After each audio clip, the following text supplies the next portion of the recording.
Assalamu alaikum wa rahmatullah. Bienvenue.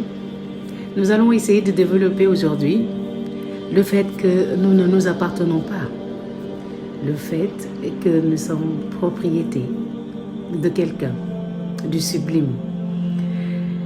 Propriété de la beauté. Propriété du tout miséricordieux. Propriété de l'amour. Oui. De Allah subhanahu wa ta'ala, notre créateur. Nous sommes propriétés et nous devons respecter le fait que nous ne nous appartenons pas. On a tendance à se frapper la main sur la poitrine en disant moi, ma vie, mon. Ce n'est pas toi. Toi que tu crois que tu es toi là. Ce que tu es en train de frapper et de dire moi n'est que ton ego. Ce n'est que ton ego. C'est juste une carapace charnelle qui a été fait de terre et d'argile et qui va retourner à la terre, qui va être la nourriture un jour des asticots, qui va retourner au néant. Voilà, ça va retourner au néant, ce corps-là. Par contre, il y a un être qui est en toi qui restera éternel. Qui est venu ici pour vivre une épreuve très lourde pour lui, c'est-à-dire qu'il a été créé dans un espace très spacieux, avec plein de lumière. Il vivait dans la beauté, il vivait dans la miséricorde, il vivait dans l'amour, jusqu'à ce que son Seigneur a décidé de le descendre sur cette terre pour vivre cette épreuve d'un temps bien déterminé. Il ne faut jamais l'oublier. Notre vie sur terre est très courte et on est enveloppé de cette carapace-là. Et ce qui est toi réellement, comme je te disais tout à l'heure, est ton âme. Cette créature noble qui adore son Seigneur et qui sait comment adorer son Seigneur, mais qui est cependant arrivé dans un monde qu'il ne connaît pas, qui parle une langue que lui-même ne comprend pas. Donc, du coup, il est obligé de se tenir dans cette enveloppe-là, qui est une sorte de combinaison pour lui. Comme si tu marchais sous la pluie, tu as besoin de parapluie ou d'un imperméable pour ne pas mouiller tes vêtements. C'est pareil. Donc, toi, ton rôle est juste de nourrir cette âme, de lui donner de la force à retourner vers son Seigneur. Dès que tu auras trouvé, en fait, le bon cheminement qui t'amène vers ton Seigneur, tu vas retrouver l'apaisement, ce qu'on dit dans le Coran. Ô âme apaisée, viens répondre à ton Seigneur. Le jour où tu vas décéder avec une âme apaisée, c'est ce que tu vas entendre des anges. Ô âme apaisée, viens rejoindre ton Seigneur. Mais tu dois faire ce boulot ici. C'est un travail, c'est un boulot qui t'incombe à toi-même, tout seul. C'est toi qui dois faire le nécessaire, de donner de la force, de la lumière et de lui permettre de pouvoir se régénérer et d'avoir le monopole, oui, de prendre les rênes. Lui, s'il prend les rênes, tu vas voir, tu seras quelqu'un de bon, de meilleur, d'extraordinaire d'ailleurs, qui va épater tout le monde. Cependant, si tu le resteras dans ce corps, dans les ténèbres, et que toi, tu ne fais que te nourrir de nourriture charnelle, c'est-à-dire que tu suis ton nafs, tu fais ce que tu veux, tu vas où tu veux, tu dis ce que tu veux, tu n'as pas de limite, tu ne te donnes pas de limite. Et nous, on est descendu sur terre. Avant de descendre, on a signé un pacte, il ne faut pas l'oublier.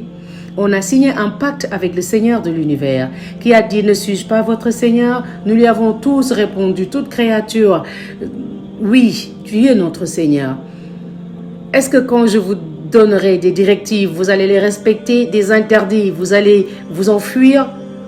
Tout le monde a reculé, tout le monde s'est replié et nous, on lui a dit « Oui, nous, êtres humains. » Donc nous, notre vie et épreuve. Parfois, tu te dis, je suis accablé, je ne me sens pas bien, il n'y a rien qui va, on m'a ensorcelé, on m'a fait ceci, il y a un mauvais œil en moi. Mais tout ça, ce sont des choses, je ne dis pas que ça n'existe pas, hein, ça existe très bien. Mais sache que si tu purifies ton âme, tu seras exempt de tout ça. Le fait d'avoir une âme pure, ça te guérit ton corps, ton esprit. Ça te guérit même tout, parce que ça te rapproche de ton Seigneur le Tout-Puissant. Ça te rapproche de Inna Allah ala kulli shay'in qadir. Ça te rapproche de celui qui peut tout, qui a tout, qui sait tout et qui n'est qu'amour. Et bien entendu, là, c'est un cheminement. C'est un cheminement que tu dois toi-même te forger. C'est un chemin à prendre. Tu n'es venu sur terre que pour montrer ta volonté à ton Seigneur, que pour lui vouer ton vouloir, lui montrer qu'il est ton Seigneur, lui montrer que même si parfois tu tombes, il n'y en a pas qui ne fait pas de péché. Nous tous, on est des pauvres pécheurs. Qu'Allah nous pardonne. Mais c'est le fait de tomber, de se relever et de se redresser. Voilà. Et ce pouvoir, tu ne peux l'acquérir qu'en te rappelant de ton Seigneur, qu'en purifiant ton âme et en oubliant que cette carapace n'est pas toi, qu'il y a quelqu'un à l'intérieur de toi qui est obligé de porter ce combinaison-là. Eh ben, ne mets pas le feu sur la combinaison. Préserve-la, cet être-là, cette âme. Elle est noble, elle est bonne, elle est belle.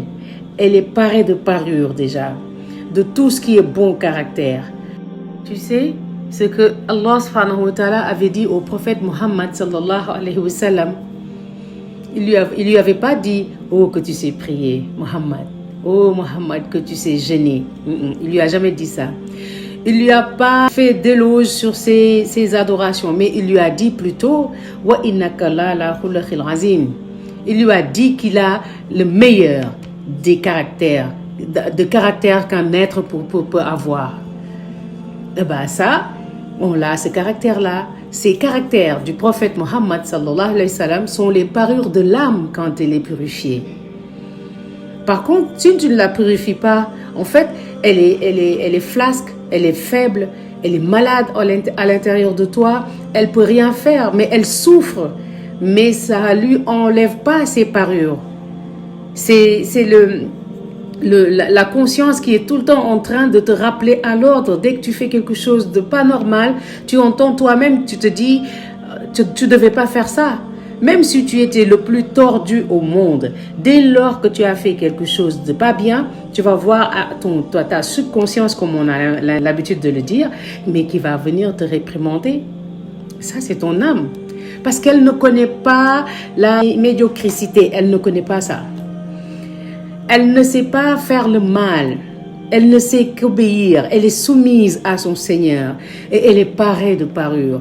Dès lors que tu lui redonnes de la force, dès lors que tu l'aides à se régénérer, mais par le rapprochement de ton Seigneur, en respectant tes prières, tes adorations, en faisant le bien autour de toi, mais tu vas voir, cette force-là, dès qu'elle aura amassé, mais c'est elle-même qui va t'éduquer. Tu vas devenir une personne autonome, mais tu vas devenir une belle personne.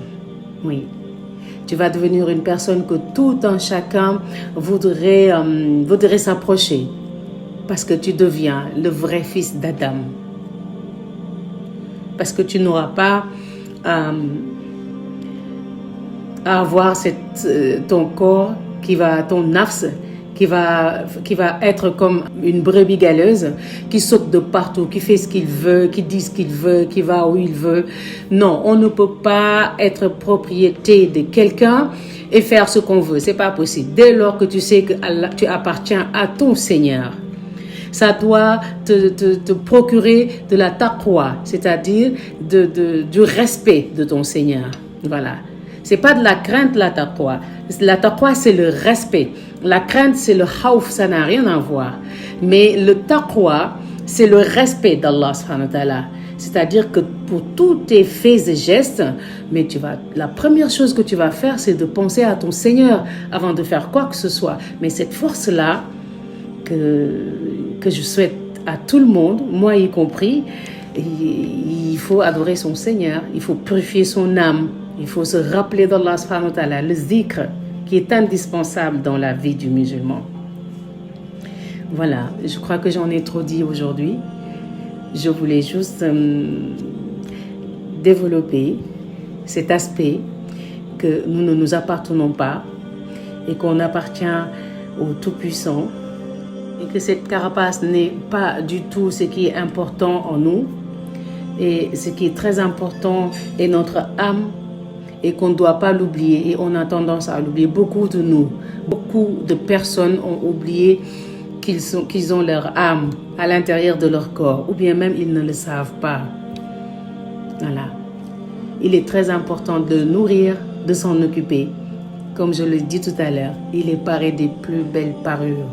Et ces parures-là, c'est le bon caractère de l'être humain. Voilà. Tout y est. Tout. Voilà. Écoutez, je vous remercie de m'avoir suivi. Et vous prie de bien vouloir aimer, partager et de vous abonner si le contenu vous plaît. À bientôt. Salam alaikum wa rahmatullahi wa barakatuh.